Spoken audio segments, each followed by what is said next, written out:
ఆంధ్రప్రదేశ్కు చల్లని కబురు. తమిళనాడు పరిసర ప్రాంతాల్లో ఏర్పడ్డ ఉపరితల ఆవర్తనంతో ఏపీలోని పలు ప్రాంతాల్లో వర్షాలు కురుస్తాయని విశాఖ వాతావరణ కేంద్రం అధికారి జగన్నాథ్ కుమార్ తెలిపారు. రానున్న 3 రోజులు వర్షాలు కురుస్తాయన్నారు. ఎండల తీవ్రతపైన వాతావరణ కేంద్రం హెచ్చరికలు జారీ చేసింది. మరిన్ని వివరాలు మా ప్రతినిధి రాజు అందిస్తారు. తమిళనాడు పరిసర ప్రాంతాల్లో ఉపరితల ఆవర్తనం ఏర్పడినటువంటి నేపథ్యంలో ఆంధ్రప్రదేశ్లో పలు చోట్ల వర్షాలు కురిసే అవకాశం ఉందని విశాఖ వాతావరణ కేంద్రం తెలియజేస్తుంది. మనము ఇక్కడ మ్యాప్లో కూడా చూడొచ్చు. వాతావరణంలో అటు బంగాళాఖాతం, అదేవిధంగా ఆంధ్రప్రదేశ్, తమిళనాడు పరిసరాల్లో ఏ విధంగా ఈ ఉపరితల ఆవర్తనం ఆవరిస్తూ ఉంది అనే దాన్ని స్పష్టంగా కనిపిస్తున్నటువంటి పరిస్థితి అయితే ఉంది. మనతో పాటు విశాఖ వాతావరణ కేంద్రం అధికారి జగన్నాథ్ కుమార్ గారు ఉన్నారు. సార్, ఏంటి అసలు ఎక్కడెక్కడ వర్షాలు పడే అవకాశం ఉంది, ఏ జిల్లాలకి వర్ష ప్రభావం ఉంది, ఏమన్నా ఈ మ్యాప్లకు సంబంధించి ఏమన్నా చెప్పగలరా? నిన్న మీకు చెప్పినట్లుగానే ఉత్తర కోస్తా ఆంధ్రప్రదేశ్, దక్షిణ ఒడిశా తీర ప్రాంతంలో పరిసర ప్రాంతాల్లో ఉపరితల ఆవర్తనం 0.9 కిలోమీటర్ల వరకు విస్తరించి ఉన్నట్లు చెప్పాము. అది ఇప్పుడు ప్రస్తుతానికి లెస్ మార్క్ అయింది. కానీ తమిళనాడు పరిసర ప్రాంతాల్లో 1.5 కిలోమీటర్ల ఎత్తు వరకు ఉపరితల ఆవర్తనం ఆవరించి ఉన్నది.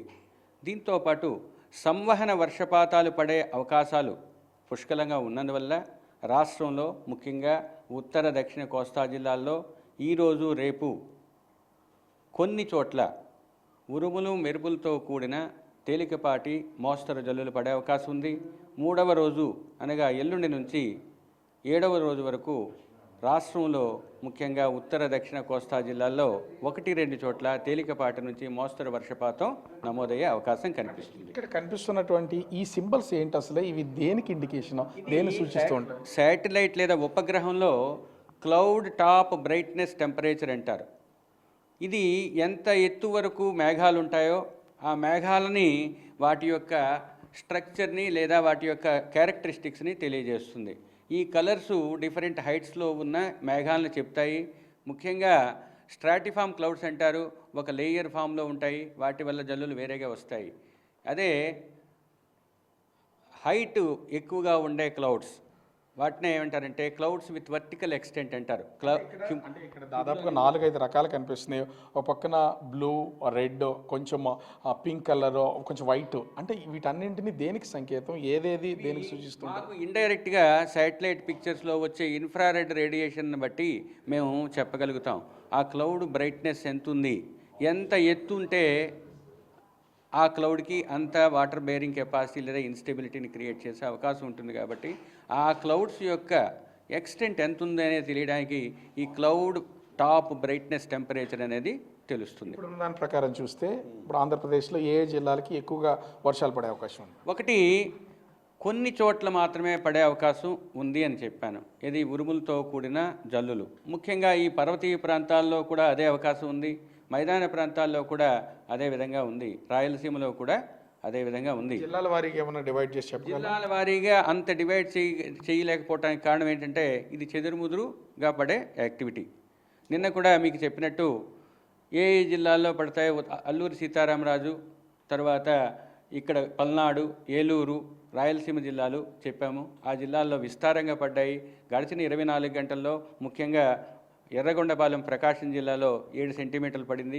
అమరావతి గుంటూరు జిల్లాలో 5 సెంటీమీటర్లు, ఎస్పీఎస్ఆర్ నెల్లూరు జిల్లాలో సీతారాంపురంలో 5 సెంటీమీటర్లు, మంగళగిరిలో 4 సెంటీమీటర్లు, పాడేరులో 3 సెంటీమీటర్లు పడింది. ఈరోజు కూడా అటువంటి పరిస్థితులే కనిపిస్తున్నాయి. కాబట్టి ఈ జిల్లాల్లో ముఖ్యంగా వెస్టర్న్ మార్జిన్స్లో కూడా వర్షాలు పడతాయి. ఈస్టర్న్ మార్జిన్స్లో ఈ ఇంటరాక్షన్ వల్ల కూడా కొంచెం వర్షాలు పడతాయి. ఉపరితల ఆవర్తనం ఉన్నప్పుడు కొంత వర్షాలు కురుస్తూ ఉన్నాయి, వాతావరణం చల్లబడే అవకాశం ఉంటుంది. కానీ ఎందుకు ఈ ఉత్తరాంధ్ర, అదేవిధంగా ఆంధ్రప్రదేశ్లోని కొన్ని జిల్లాలు ఇంకా అధిక ఉష్ణోగ్రతలు నమోదవుతున్నాయి, వేడితో పాటుగా ఒక్కపోత కూడా ఉంది? ఇదే మీకు అదొక రకమైన దీనిగా అనిపించవచ్చు. కానీ వేడి లేకపోతే ఈ సమయంలో వర్షాలు పడే అవకాశం తక్కువ. వేడితో పాటు తేమ, మిగతా ఇన్స్టెబిలిటీ ఇవన్నీ ప్రోధి చేసుకుని మాత్రమే మీకు కన్వెక్షన్ లేదా సంవహన వర్షపాతాలు పడతాయి. ఇవి మామూలుగా మాన్సూన్లో వచ్చే వర్షపాతంతో పోలిస్తే ఇవి డిఫరెంట్గా ఉంటాయి. ఇవి కంటిన్యూస్గా ఉండవు, రోజులో కొంతకాలం మాత్రమే ఉంటాయి. దీంతో పాటు ఈ వేడి కూడా ఉంటుంది. అంటే వాతావరణంలో వచ్చినటువంటి ఈ మార్పులు ముఖ్యంగా అటు తమిళనాడు పరిసర ప్రాంతాల్లో ఏర్పడిన ఉపరితల ఆవర్తనం వల్ల ఆంధ్రప్రదేశ్లో కొన్ని జిల్లాల్లో చెదురుమదురు వర్షాలు పడతాయి. రానున్నటువంటి 3 రోజుల్లో ఎక్కువ వర్షాలు కురుస్తాయి. తర్వాత 7 రోజులు చెదురుమదురుగా తక్కువ వర్షాలు తగ్గే అవకాశం అయితే ఉంది.